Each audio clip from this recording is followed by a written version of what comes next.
De volta.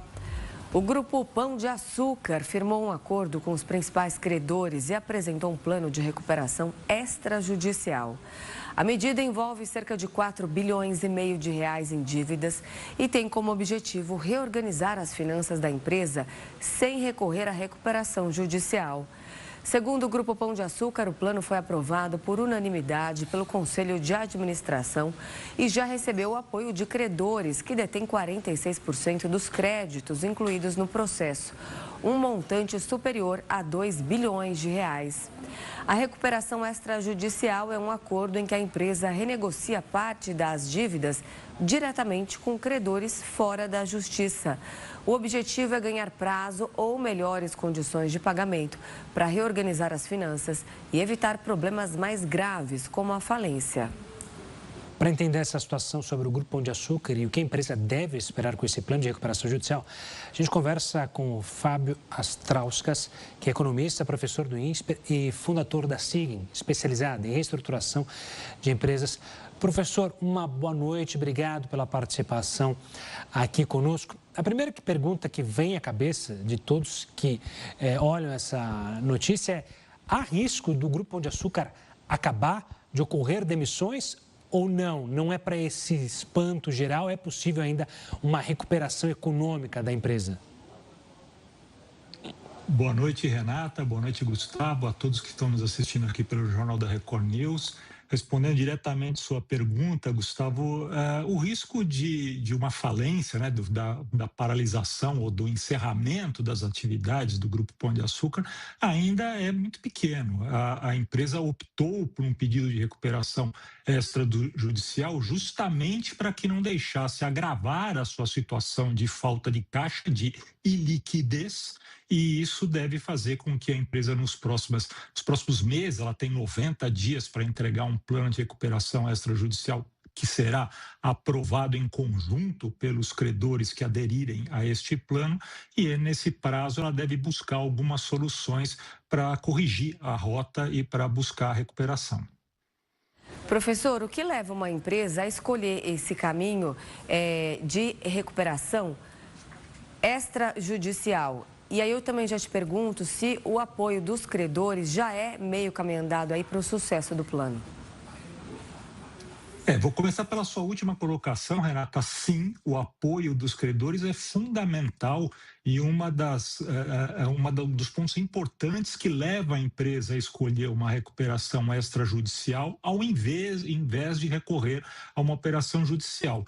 Grosso modo, a grande diferença entre essas duas modalidades, além da recuperação extrajudicial ser um processo mais simples, porque ele já pressupõe um pré-acordo entre devedora e credores, ela não embarca, ela não totaliza a todas as dívidas da empresa. Ela pode selecionar, como de fato fez, ela colocou isso e dá o nome de credores sujeitos aos efeitos da recuperação extrajudicial ou aderentes a ele, e isso vai fazer com que ela possa escolher os credores. No caso do Pão de Açúcar, ela escolheu os credores financeiros, basicamente, e alguns outros que nós chamamos de quirografários, aqueles que não têm nenhuma garantia real envolvida. Numa recuperação judicial, ao contrário, ela seria obrigada a incluir todo o endividamento dela. É um processo bem mais complexo, acarretaria também colocar nessa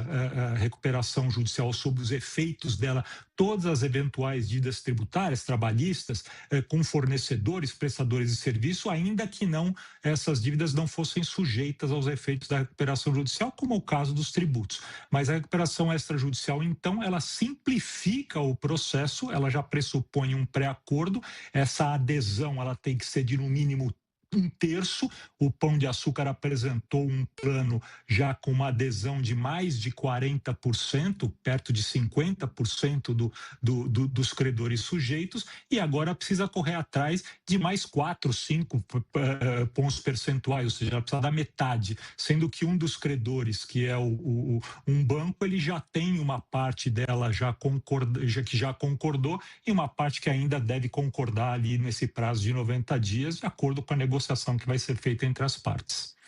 E, professor, como a gente pode explicar que um grupo desse tamanho, que já foi o maior do Brasil, ou bateu ali de frente com os maiores, chegou nesse ponto, nessa derrocada?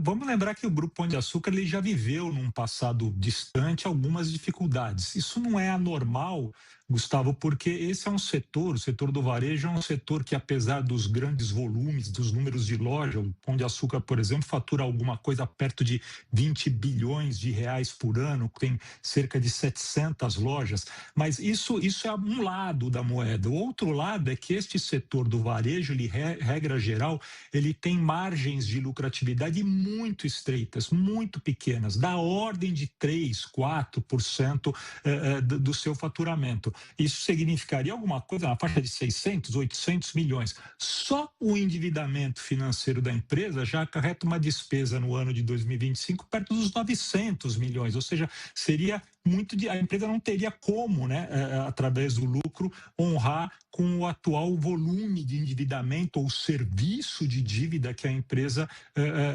tem e contratou ao longo do tempo. Por isso que ela reuniu na sua recuperação extrajudicial principalmente os credores financeiros, para que isso possa ser, então, colocado na mesa, ser visto à luz dos resultados da capacidade financeira de pagamento da empresa e aí ser dados novos prazos, reorganizado os juros, que vamos lembrar, nos últimos anos cresceu muito e foi prejudicando o setor de varejo. Além disso, Gustavo, há o fator da entrada de grandes corporações aí, principalmente no e-commerce, que estão machucando bastante o varejo. E mais ainda, né? A gente passa por um momento de que, apesar de a gente ter uma baixa taxa de desocupação, bastante gente empregada, o país cresce pouco, mas até tem um crescimento positivo, existem vários mecanismos drenando uma parte importante da capacidade financeira das famílias, né, dos consumidores, como, por exemplo, jogos online e outros mecanismos que fazem com que boa parte da população tenha diminuído, né, a sua busca por bens que estão ali no varejo, como os que o Pão de Açúcar transaciona. Fábio, agora quanto tempo leva em média para uma empresa voltar a atingir uma situação financeira mais equilibrada depois de passar por um processo de reestruturação desse tipo? Existem prazos?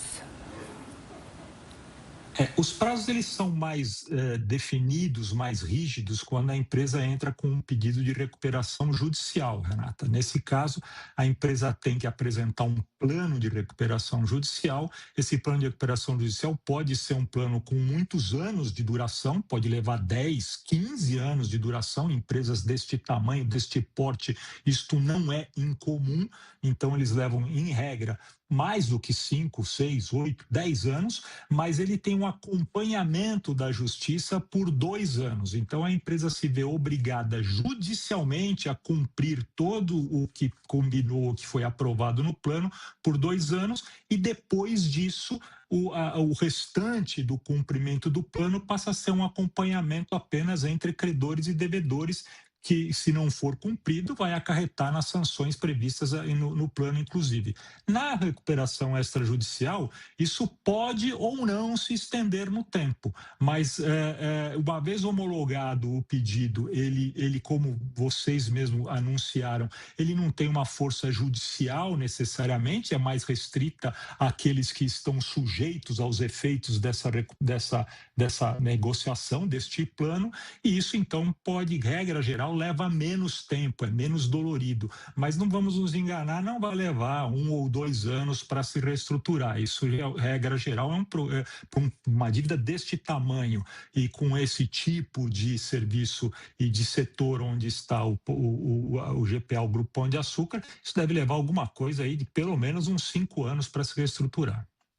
Professor, o fato de, a princípio, pelo menos pelas informações divulgadas ao público, não ter nenhuma relação com uma administração fraudulenta, como outros casos que a gente mostrou ao longo dos anos aqui no Brasil, pode facilitar justamente essa negociação?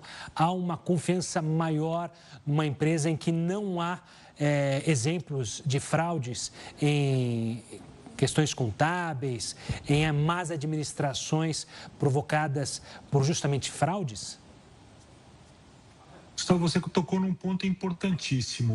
O principal fator que leva ao sucesso num processo de negociação entre devedor e credores é a fidúcia, é a confiança. Se de cara os credores entenderam que o problema do devedor, ele é operacional, ele é financeiro, ele é de ordem técnica, mas não houve má-fé, não houve condução com vício por parte dos administradores, não houve uma gestão temerária, o processo já começa melhor. A gente pode até imaginar que um dos motivos pelos quais o GPA pediu essa recuperação extrajudicial e já conseguiu uma adesão de quase metade, né, dos credores, ou do valor, né, dos credores, ela é baseada nesse princípio que você colocou. Não há indícios de fraude, há indícios sim de que a empresa vem passando por uma dificuldade que é reconhecida, inclusive, pelo setor financeiro. Não é apenas o grupo Pão de Açúcar na área do varejo que está passando por essas dificuldades, mas várias outras gigantes do ramo, médias, também passam por essa dificuldade, um pouco maior ou um pouco menor. Tá certo, professor. Muito obrigado pela participação aqui conosco no Jornal da Record News, analisando, então, essa situação do Grupo Pão de Açúcar. Um forte abraço e até a próxima. Eu que agradeço a você, Gustavo, Renata, uma boa noite a todos. O Ibovespa emendou a segunda alta consecutiva nesta terça-feira. O indicador de ações subiu 1,4%, com isso retornou ao patamar de 183 mil pontos. Já o dólar continuou com movimento de queda. A moeda americana desvalorizou 0,15%.